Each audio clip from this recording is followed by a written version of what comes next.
Good day mga idol! For today, nandito po tayo sa Grumpy Joe's after session dito po sa Baguio City. At first time lang natin po nakapunta dito, bukod po doon sa Grumpy Joe's na located sa Cribaltar.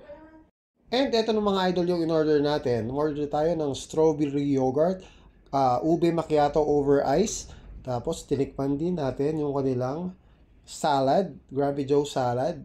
Tapos, syempre, order din tayo ng kanilang lasagna at yung kanilang 4 cheese na pizza mga idol. So, sinama ko na po yung dressing natin ng salad dyan sa ating bowl. So, mix natin, minekos-mekos na natin mga idol. At kitang-kita natin mga idol na fresh yung ating salad. So, eto yung dessert natin. Mga idol, meron lang ako dito gelato.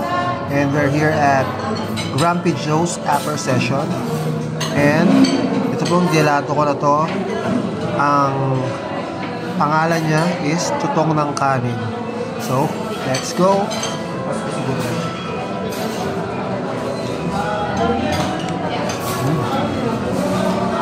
Weird taste pero sobrang sarap.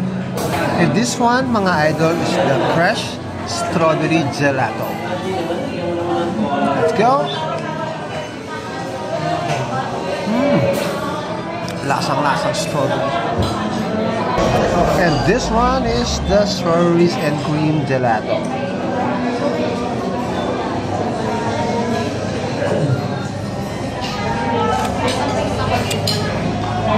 Malalasama yung mga bits ng strawberry. Tasty.